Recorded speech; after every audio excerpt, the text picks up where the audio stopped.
Hello, everybody. I am so honored to welcome Mrs. Shterna Ginsburg to the podcast today. Mrs. Ginsburg is somebody I've been wanting to get on our podcast for a long time, and it's really an honor to have you here. Mrs. Ginsburg is famous, from what I know, for having really spent a lot of time delving deeply into the study of Chassidus and exploring it in a way that we can really find like practical relevance and application in our lives.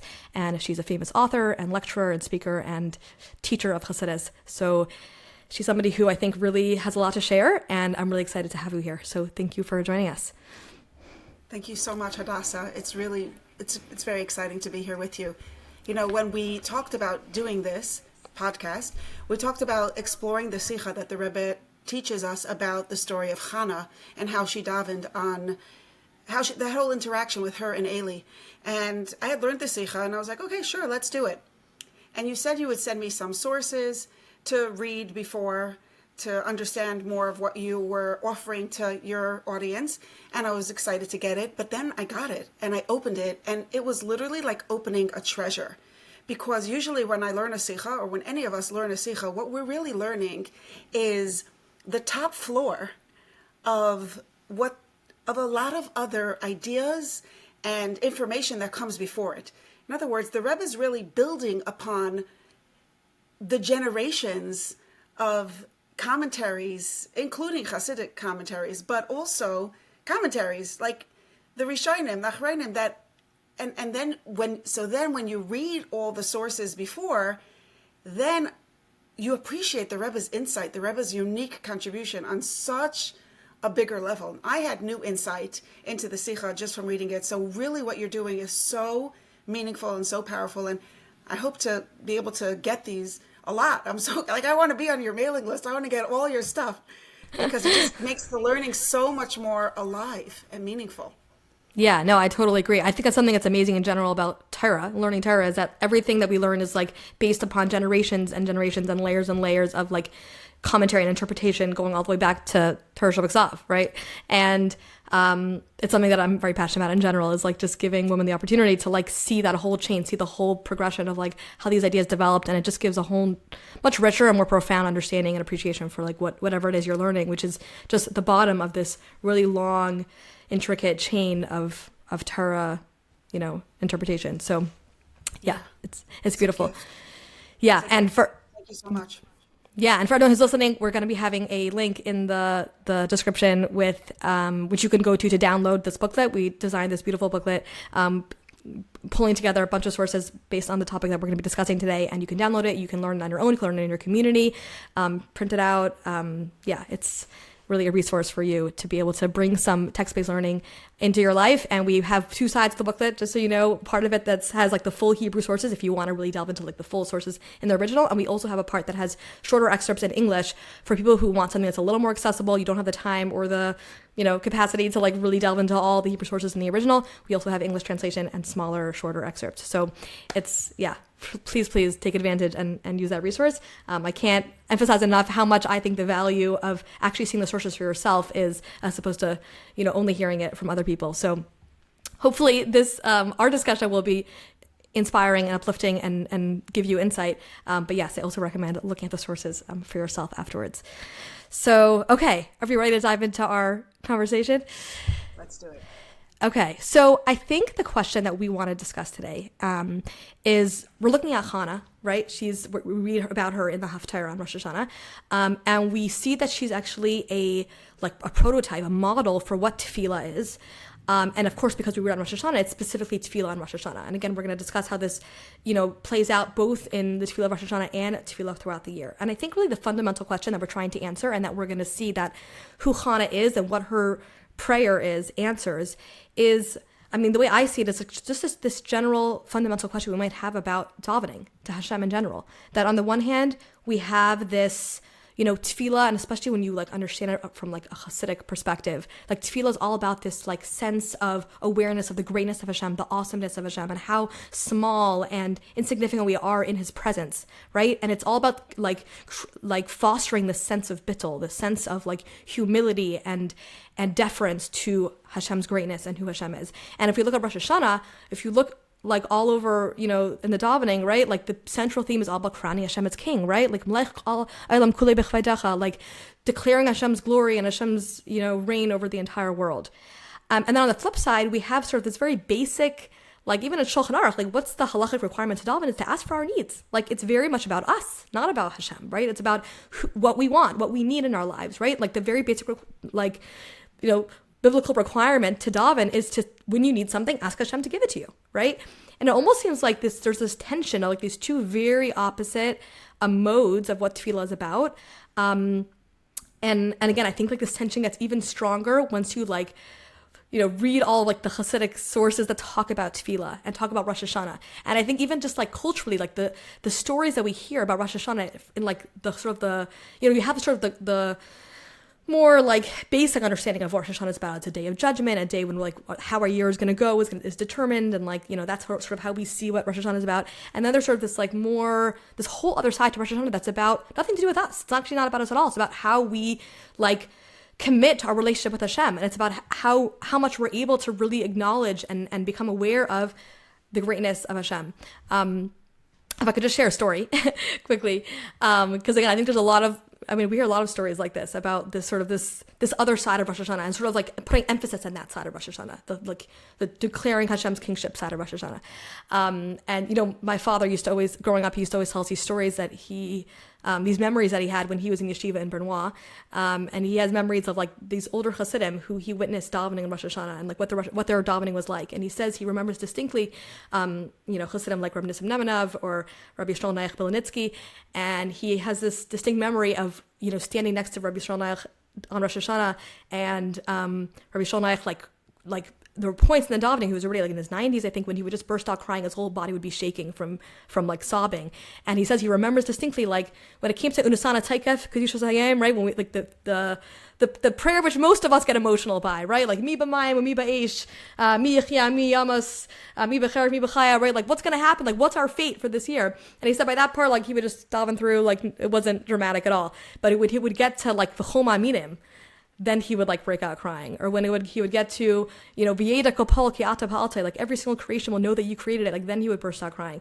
And it's almost like this image of like sort of like the Hasidic Rosh Hashanah is this sense of like Rosh Hashanah, it's not about us and our needs, it's about crowning Hashem as king, right? Like how much can I bring Hashem's presence and Hashem's greatness into my life? But then at the same time, we have that other side of Rosh Hashanah. It's there. It's part of the tefillah. It's part of the, you know, like halacha, right? This idea of it being a day of judgment, a day when like how our life for the coming year is going to play out. It's there. And like, how do we grapple with that tension? Yeah. Do you want to share with us some of, I don't know, your thoughts about this question? Like, how do you understand it?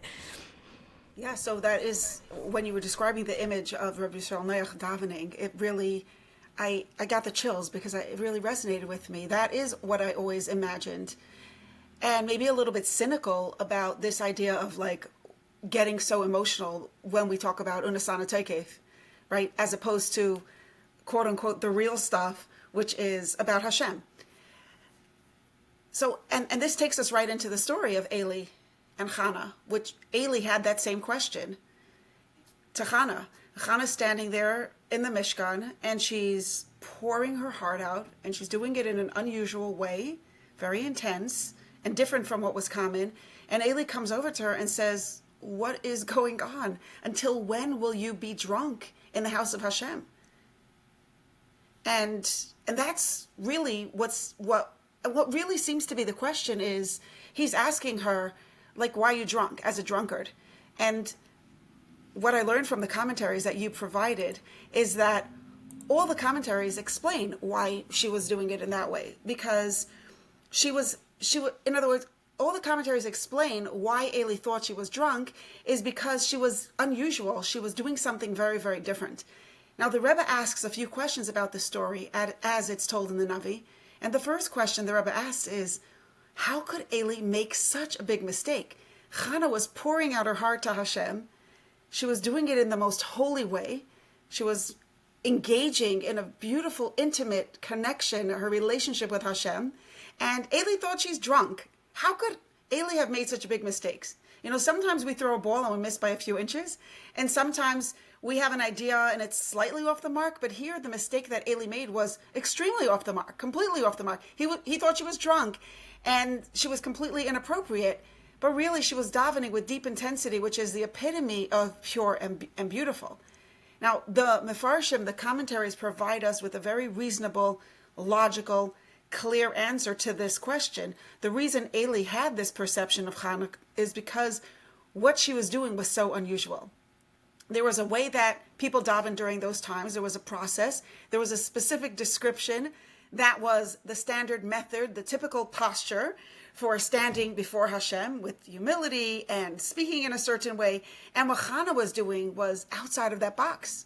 It was outside of that umbrella. If davening meant speaking to Hashem in a certain tone of voice, she wasn't speaking or standing in that way at all. Her behavior matched the description of what Eli at that time thought was a drunkard, someone who was not being reasonable. So it makes sense that Eli would come to the conclusion that she was intoxicated. But the Rebbe does not accept this answer, which all the commentaries provide. The Rebbe says there must be something more to the story. Something more is happening here.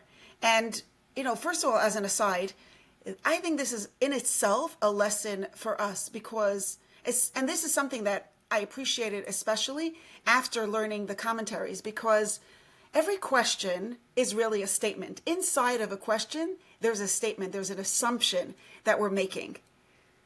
And so the Rebbe says, the Rebbe's telling us, so the fact that the Rebbe has a question is telling us something. And what I think the Rebbe is telling us about this question is that even if it looks like someone is doing something wrong, a tzaddik doesn't judge in such an extreme way.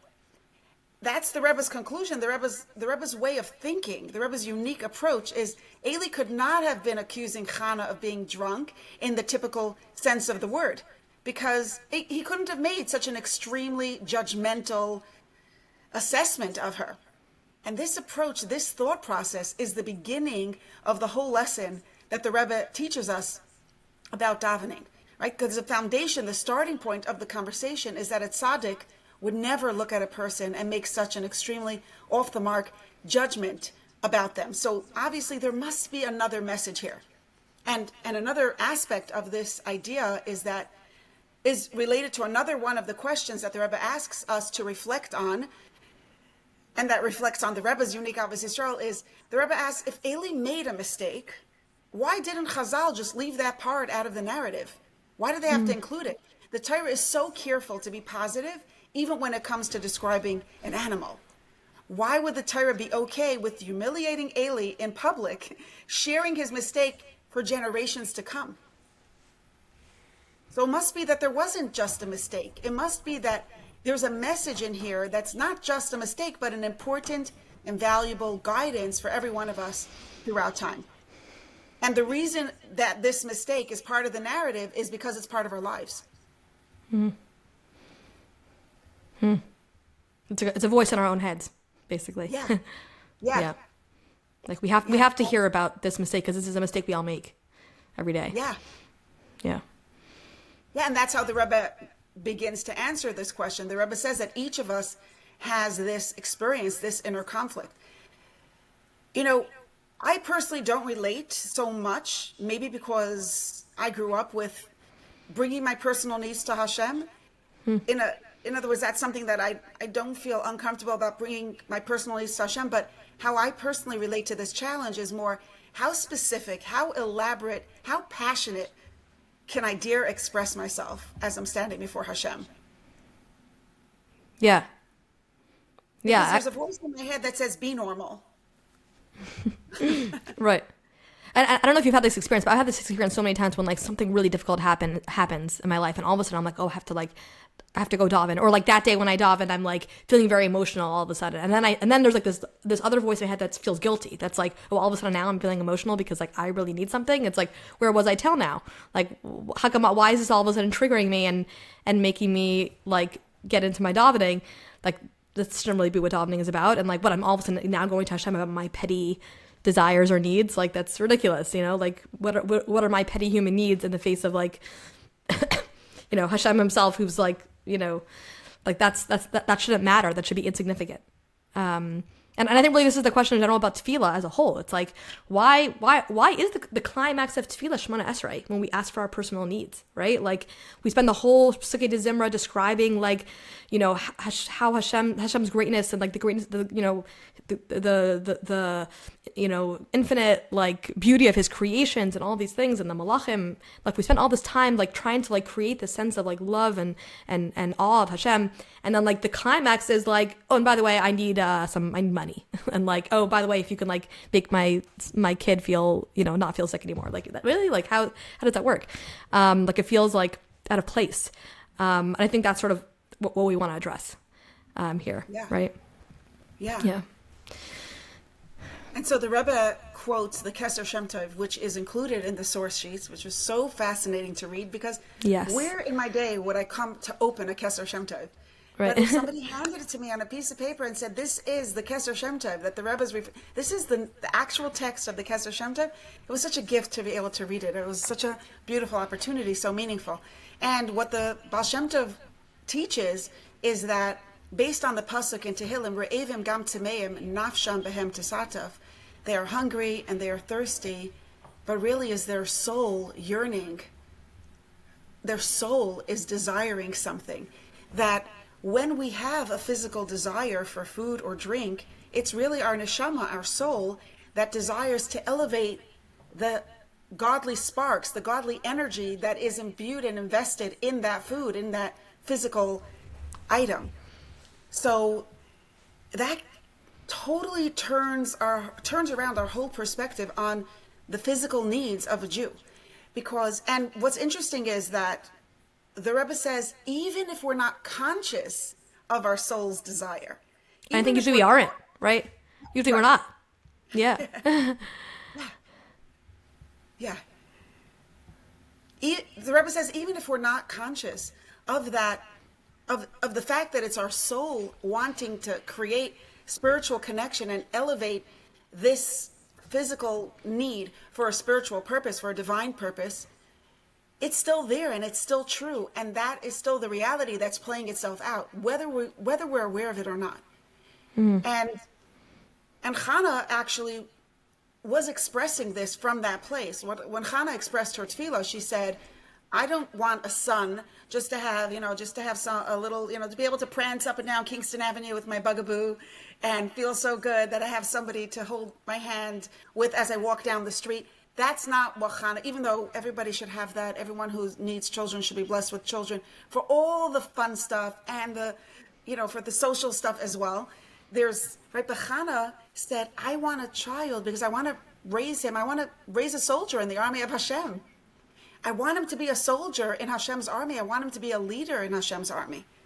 And so she was aware of that. But the Rebbe says that the connection to spiritual purpose is true no matter what we're thinking. That means when I'm asking for my needs, when you're asking for your needs, we might think that it's because we're hungry or we're thirsty or we need love and we need connection and we want friendship and we want money and we want shidduchim, whatever it is that we need.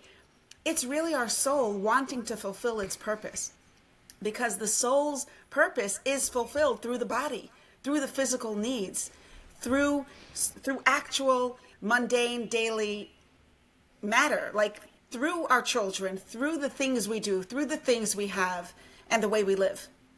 Yeah, and I don't know if you remember, like this struck you, but like when I read the Keser Shem Tov inside, like the paragraph before that paragraph that you were just explaining, he actually gives a really beautiful mashal, right? Where he says it's like a king who lost like, a precious gem, and like he could send any of his like ministers or servants to like go find this gem, but he wants his son to find the gem because he wants to like give his son the opportunity, like the merit of being the one to find it, and he wants to be able to like almost like like show off to all of his friends, like, look, it was my son, he was the one who found this gem, nobody else was able to do it, and he was the only one who was able to do it. And what he does is he actually kind of knows where it is, and he actually like gives hints to his son like to kind of clue him in the right direction of like, here's where you can go to find this gem so that you could be the one, like the hero who actually finds it. And like the sort of the the metaphor for us is that, the gem is like, these sparks, these netzitzais that are like spread throughout the world, right? Like Hashem wants us, the Jewish people, to have the opportunity, like the merit of being able to like elevate all these sparks of holiness that exist in the world. And like, it's almost like when Hashem makes us hungry for a specific food, or like we desire something specific in our very mundane lives, it's almost like a hint. Like it's Hashem hinting to us, like, here's where to go to find that spark. Like here's your spark that you could elevate. Like here's where you can go to find that gem that your soul needs to fulfill its purpose. And it's almost like all those physical desires, again, on like a very conscious level, they are just selfish desires, right? This is just what I want, to feel good, to feel happy, to feel, healthy, to feel, whatever it is. But it's like that, even our own experience, even if it's self-centered in a certain way, is part of Hashem's like messaging to us. Like that's also a message from Hashem. It's a message to us about where we need to go to like fulfill our soul's purpose. Yeah. Hashem wants to give us that opportunity to be part of his mission. Yeah. Yeah. So all of this, the Rebbe says, is really what Eli was wondering about. Because Eli comes to Chana and says, what are you doing? How dare you bring your physical needs in such a holy space? How dare you be so dramatic and so intense and so needy in front of Hashem? How dare you? Like, stop being drunk. And Chana says, no, I'm pouring out my soul. Can I just read? Huh? Sorry, can I just read some of the, in the Gemara actually elaborates, because like in the actual psukim, it just gives sort of like a general sense that she poured her soul to Hashem, and, she begged for a child. But in the Gemara actually sort of elaborates on like some of like, and this is actually what some of the Farshim like point out to and say, oh, this is why Eli must have thought she was drunk, because like the way she was talking was so like so much chutzpah almost, right? Unusual. Yeah. It was very like demanding. But I think it's actually like really beautiful, because I feel like this is exactly the point, is that like that sense of like demanding and like, yes, like expecting Hashem to give us audaciousness. Yes. Is exactly the point. Like that's why she's the model of tefillah, because like the ultimate expression of like what tefillah is about is our neshama being able to communicate through our individual personal needs what it really needs to accomplish for Hashem. So let me just find there's like a few things that it describes here that are just really beautiful. So he says, so Amar Chana l'fnei Kadosh Baruch Hu, Chana says before Hashem, Rabbeinu Shalom mikol tzivi tzavakais shebarasa ba'elamecha kasher beinecha litin li ben achad. Like you created like all of the hosts of the universe, like this all these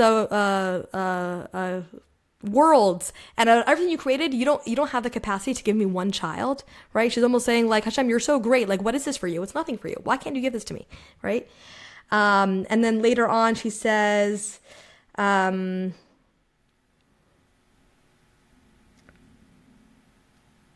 gosh, hold on. Then she says to him, so Chana says to Hashem, Imrai to like if you like fulfill my request, good, but if you don't, you're gonna see that I'm gonna like seclude myself, and I'm gonna end up drinking the Mesaita, and I'm gonna like have a child that way. Meaning I'm almost gonna like manipulate you into making like giving me a child, right? Which is like, can you imagine? Like she's talking to Hashem this way, right? Like I'm gonna make sure I'm gonna like find a way to get it, even if you don't want to give it to me. Yeah, it's very strong. I'm gonna hack the system. Exactly. And then there was one more part here. She says, so she says before Hashem, you created everything in the woman's body for a purpose, right? And I am liris, eyes to see, as I am lishmaya, ears to hear, and a nose to smell, paladaber, a mouth to speak, hands to do work, feet to walk, and he also gave us our breasts to be able to nurse, to feed our children. So he says, like, why did you give them to me if I'm not actually gonna be able to use them? Didn't you want me to be able to nurse a child? Give me a child so that I can use what you gave me in order to serve its purpose. And I feel like that last like passage over there, like really just kind of like gives a real sense of like what she was really trying to ask, was that like you created us with a purpose, right? You gave us a certain, like, you designed us in order to be able to fulfill this plan that you have. And when I'm asking for my needs, it's because I know this is what you would want, right? Like, this is part of me being able to fulfill that purpose. Wow. Yeah, it's a very, very emotional tefillah. It's so hard. It's gut-wrenching. It wasn't just words from her head. It was words from her heart, words from the depths of her soul. You could really hear the pain as you read through the tefillah. You hear the pain. You hear the heartbreak. You hear the desperation and the neediness. And when Eli heard her explain, and when Eli heard her say, no, I'm just pouring out my heart. I'm a broken woman, and I'm pouring out my heart before my Creator. And if I have a child, I will bring him to the Mishkan. Eli was blown away. Eli was so impressed. Eli was overcome with emotion, and he blessed her that she would see a child, that her prayers would be fulfilled, that she would be able to bring that child and to the Mishkan. I don't remember the exact words. Do you want to read them? Or I don't remember. The words from the second? It's a very beautiful passage over there also, where Eli reaches out to her and Eli says, may you be blessed. So he said, right, V'yan Eli v'yamer, so Eli says, L'chi l'shalom, go in peace, v'lekei Yisrael yitin es she'elasech, the God of Israel will give you your request, asher sha'alt, miyimah, that you requested of him.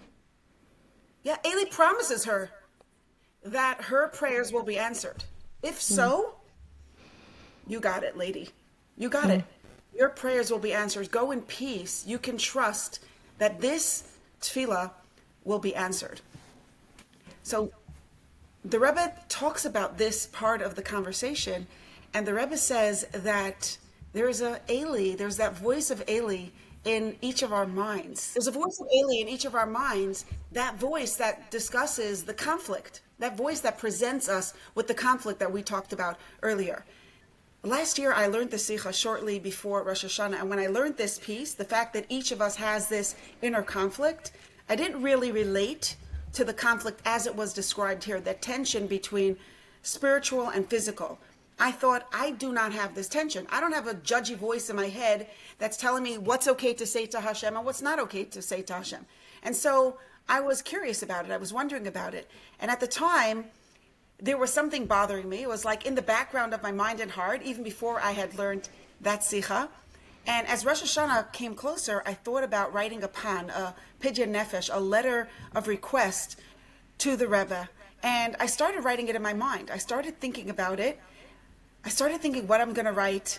And instinctively, as I visualized myself writing, sitting down to write, I felt like crying about this thing that was bothering me.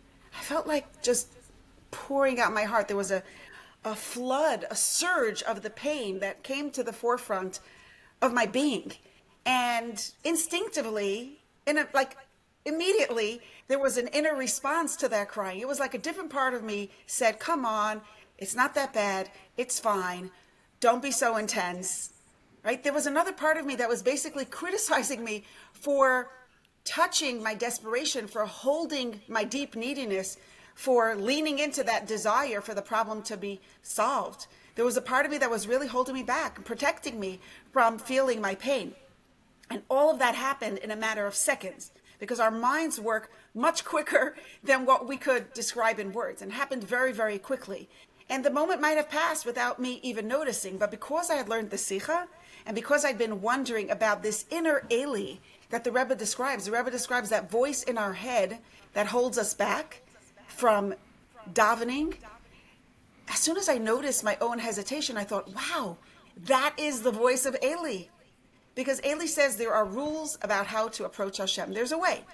There's a box that you're supposed to fit inside of. There's a specific standard of dignity that you want to maintain since you're standing before the king. So restrain yourself a little bit. Hold back. Tuck yourself in. Don't go to that intensity. Don't go to that intense place of pain. Don't stand in that neediness, that desperation. you have to be always aware of Hashem's greatness and who you're standing in front of. So, and you also want to be praising Hashem. So skip the pain and the neediness and your personal desires, and you don't have time for that. And even if you do have time for it, just like gloss over it and get on with the important business of crowning Hashem as king.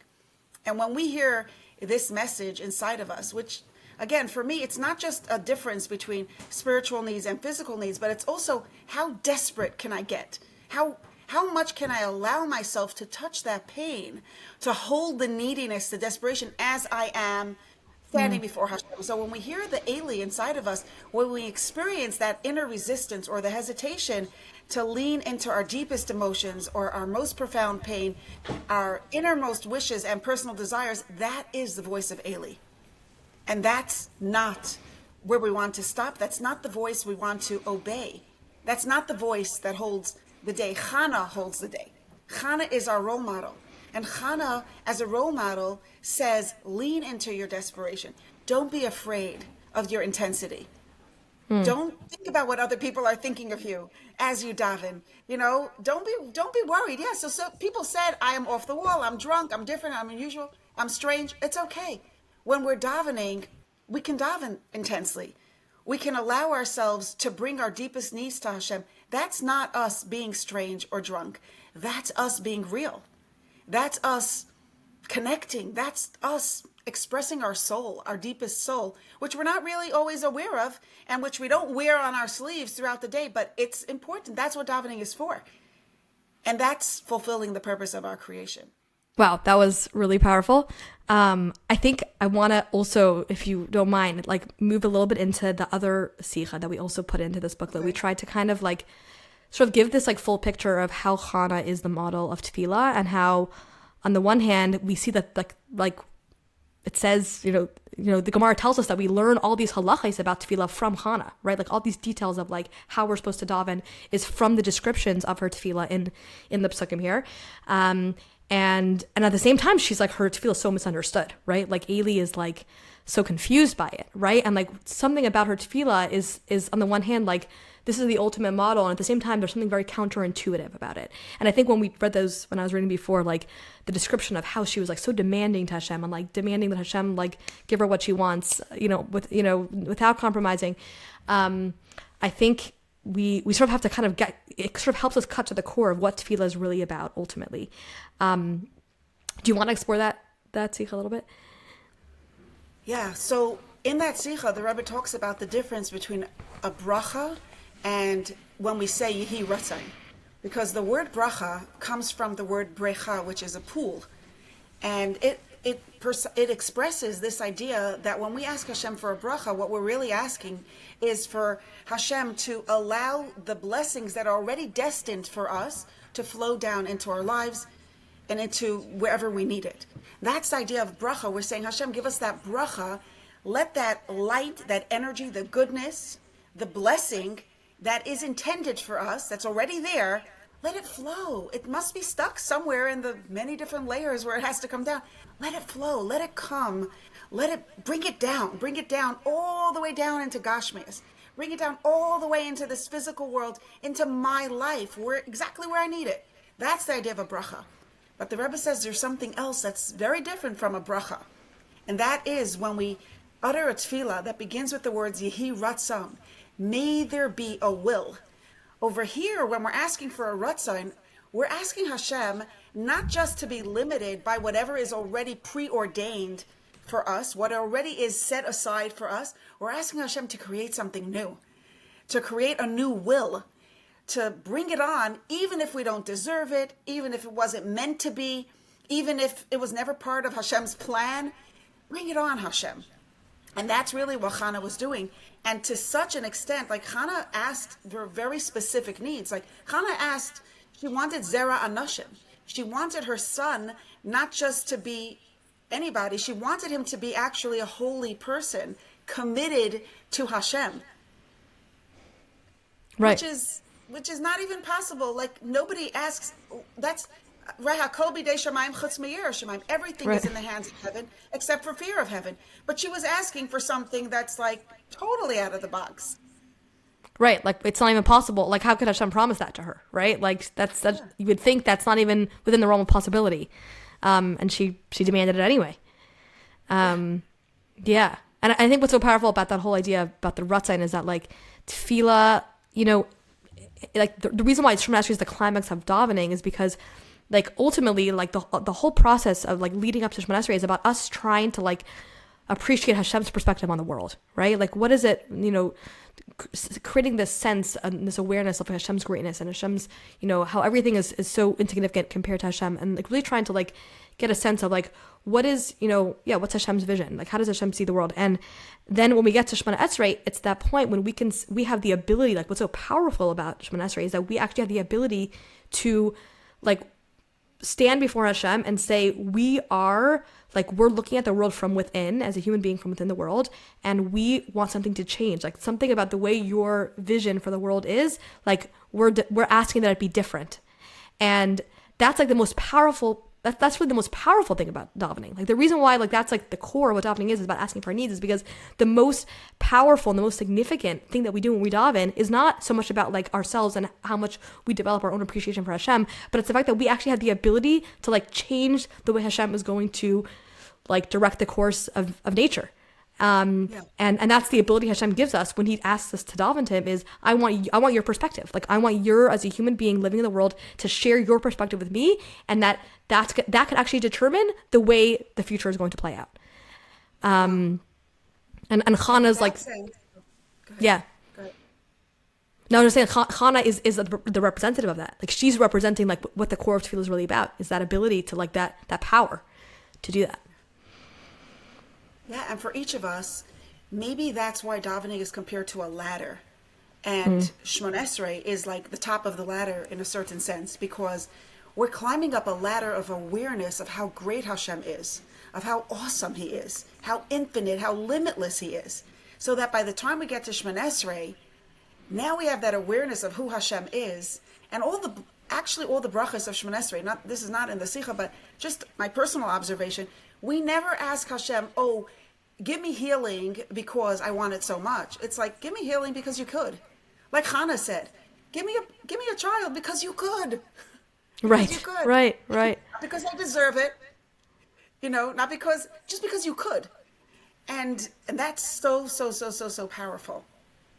Like, so the more we appreciate how great Hashem is, the more we could lean into our tefillah and ask big, because the bigger we think of Hashem, the bigger we can ask of Hashem. And so many times the Rebbe had interactions with people where, let's say, a person would write in, I remember specifically, a specific story is coming to my mind, where somebody asked the Rebbe that the surgery should be successful, for a bracha, for a blessing, that an upcoming surgery should be successful. And the Rebbe responded with, why don't you also ask that the person should be healed and they shouldn't need surgery altogether?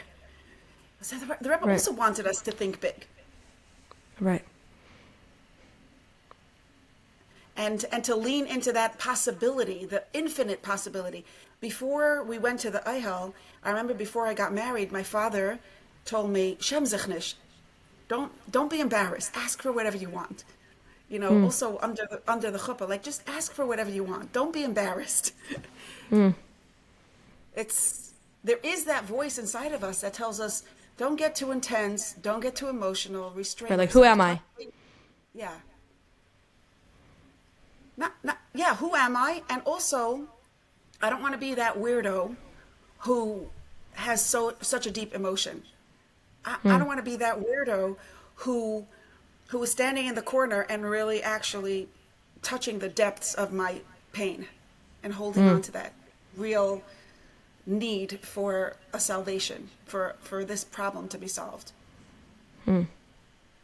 We're afraid. We're afraid of the power of our intensity, I think. We're afraid of our emotions. And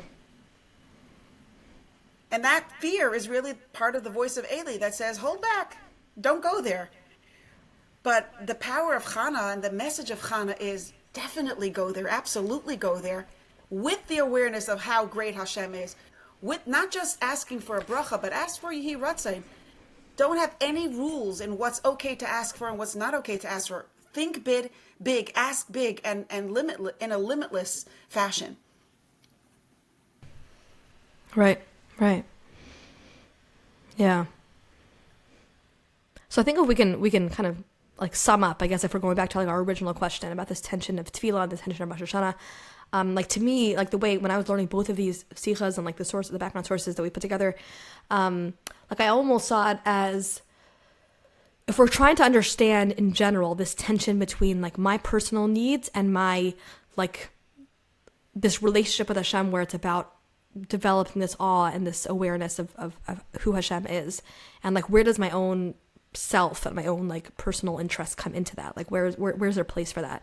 And I think almost like these two sichas that we presented here are like two different answers to that question in a way, and they're both exemplified by Chana.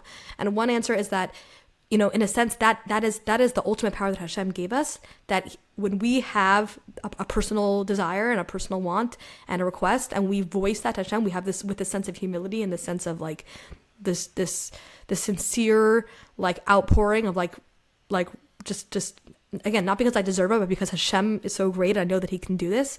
Hashem gives the power to the human being, and he says, I want to hear your voice. Like, I want to hear what you want. And like that ability to create this new Ratzain for Hashem is the ultimate power that Hashem gave us through tefillah, is that he's saying, like, I'm giving you the capability. Like, I want to hear what your perspective is and what your desire for your future is. And I'm actually going to comply. Like, I'm actually going to change what the destiny for you was in you know, accordance with what you ask. And that's like our ultimate power. And when we're, and those personal desires that we have are actually like, you know, ultimately what Hashem wants from us in that relationship, is to hear from us and hear from us where we at, right? Like he wants to relate to us on our level where we are.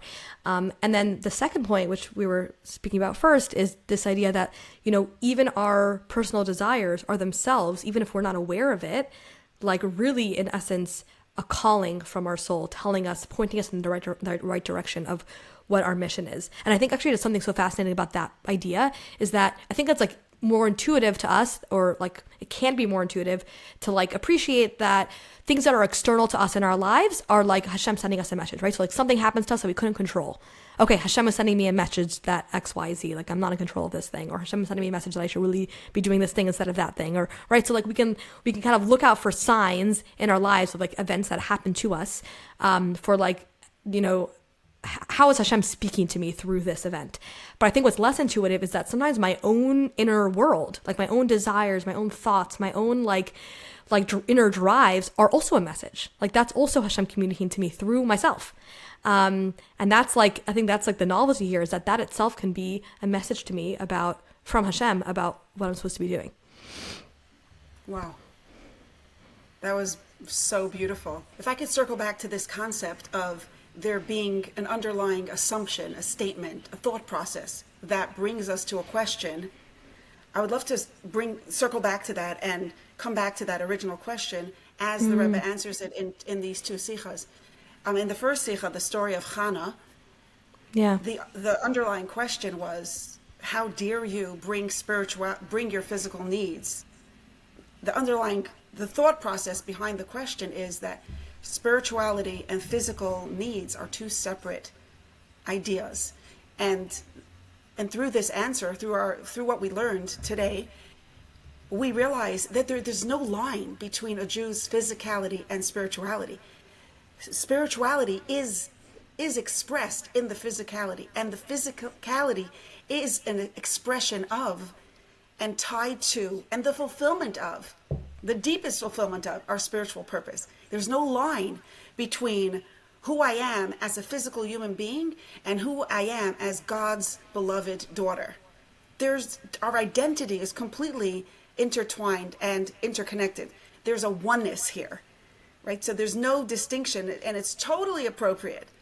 Not just totally appropriate, but that's exactly what we're supposed to do, is express our deepest physical needs in the most, you know, as a part of our deepest spiritual avodas Hashem, our deepest spiritual service of Hashem. Right? Yeah. How does that land? Yeah, no, that sounds amazing. I'm curious because, like, when we this sikha in general, this whole idea, it can feel tricky because, like, how do I know I'm not fooling myself, right? Like, okay, yes, we can know and we can believe that, yes, ultimately there's like my neshama is speaking to me through these, more, human types of instincts or desires. But like, I guess, how does that play out practically? Like, how do I know when to like follow that? And how do I know that how do I know when I'm just like fooling myself and going down a path that's not aligned with what my neshama would want, right? And that's not aligned with what my purpose is. Meaning it seems like we're saying that when we experience a desire for something, that's our neshama speaking through our personal conscious desires. But is that always true? And how do we know when we're like going down a path that's not right just because we're following what our instincts are? Yeah. It is easy to get lost along the way, maybe, but even though it's very clear in the Sikha that there's no such thing as getting lost, it seems to me that it's also, that your question resonates with me. Yeah. One thought that's coming up is that in the conclusion of the Sikha, the Rebbe points out that Chana included a commitment to utilize her blessing for a higher purpose. She didn't just ask for this child. She included her commitment that she's going to devote his life. She's going to raise him in this way to use his life and the gift that Hashem is giving her directly to serve Hashem. The Rebbe says it's good for us to be aware of our neshama's inner desire to serve Hashem through physical means, and that it's up to us to bring that subconscious desire to a revealed state, to express that desire in a conscious way.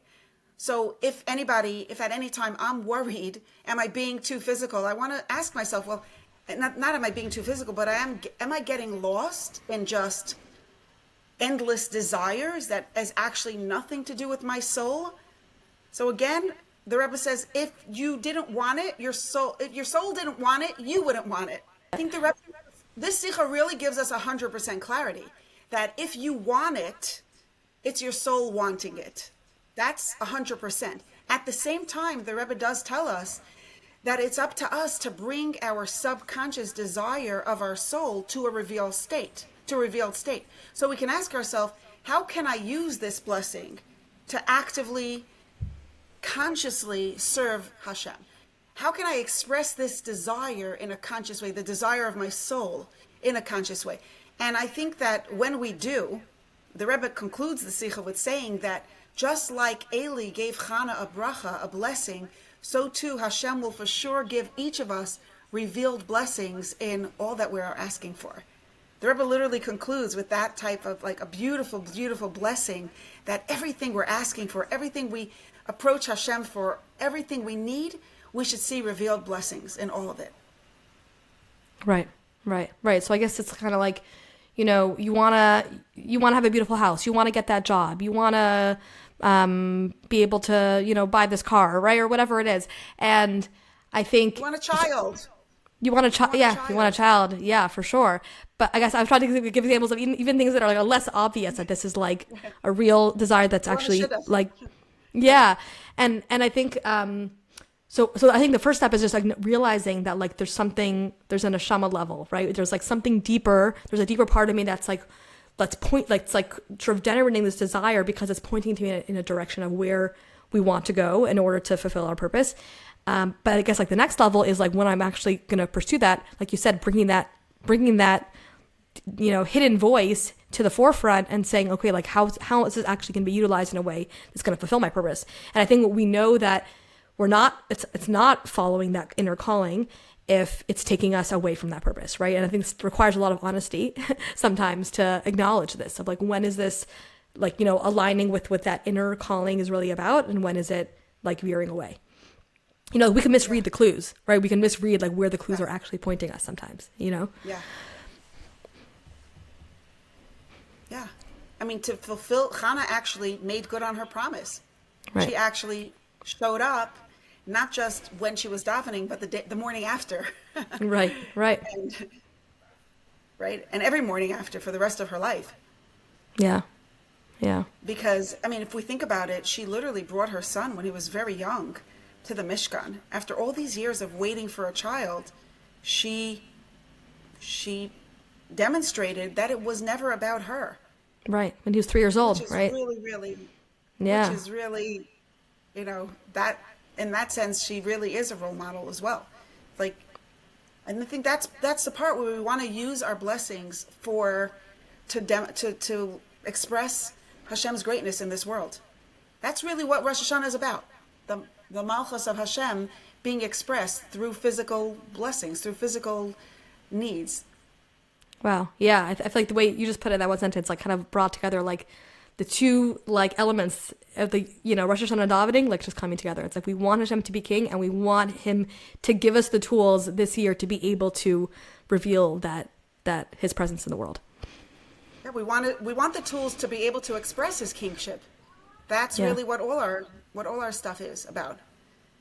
Okay, wow. Thank you so much, Mrs. Ginsburg. Before we end off here, is there any like closing thoughts you have, as we're getting ready for Rosh Hashanah, just something, something we can, take with us or sort of have in mind as we're entering the Rosh Hashanah davening?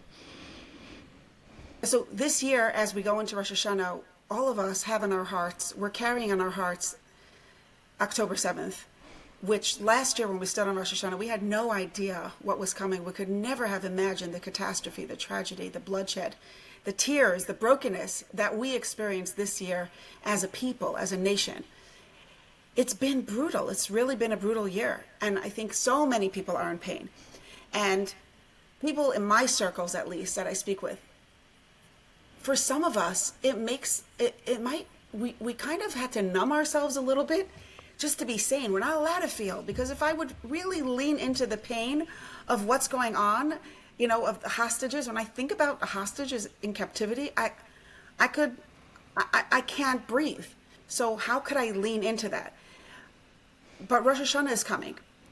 And I think Rosh Hashanah is a time on Rosh Hashanah and also in the days leading up to Rosh Hashanah to, yes, create that time for davening and to create that emotional space and the opening of our hearts to really touch the neediness, touch the desperation, let go of all rules and norms and expectations, society's expectations, our own, inner critics' expectations, and all the noise that goes into our mind. Just hold onto that neediness, the desperation, the yearning, the desire for everybody to have whatever they need for to get to that time where there will be no more tears of sorrow in this world. And everybody who wants children should be blessed with children. And everybody who wants shidduchim should be blessed with finding the right marriage partner and having peace of mind and heart and finding that partner, earning the money that they need, and really in all of our personal needs, collectively and individually. And like the Rebbe ended with the Sikha, to me that's very, very meaningful, to hold on to that assurance, that promise that we can trust Hashem. We really could trust Hashem. How does that trust add up to what happened in the past? We don't know. That's where bitachon comes in. But we could trust Hashem, that Hashem wants to give us revealed blessings. Hashem created the gift of tefillah and literally gives us the keys into our hands. Here's the key that opens up the doors, that opens up the treasures of abundance, of real, tangible, abundant blessings that Hashem wants to give us. The key is tefillah. Chana showed it to us. The Rebbe explained it to us. And thank you, Hadassah, for giving me the opportunity to have this conversation and for helping me own that key with a little bit more sense of personal ownership. Wow, thank you so much. I hope you enjoyed that episode. If you want to learn more and you want to see the sources inside for yourself, really delve into everything we spoke about, who Chana was, what she represents, how she is the prototype of what tefillah is really about in general and specifically in Rosh Hashanah, then click on the link in the description and download the learning booklet that we put together for you. This is an amazing opportunity for you to learn the sources inside for yourself, whether by yourself, with a friend, in a group, print it for your community, and enjoy the learning. We tried to design this booklet in a way that anybody can benefit from it. We have one side of the booklet which is all original Hebrew sources if you want to like really delve deep into the original sources and explore them in depth. And if you are short on time or you have struggled with learning the Hebrew inside for yourself, we also have a part of the booklet that has English translation and smaller excerpts that really just guide you through the basic ideas, the smaller quotes from the sources. So there's something for everyone, and we can't recommend it enough. So please visit the link, and we hope you enjoy. Have a ksiva v'chasima teva.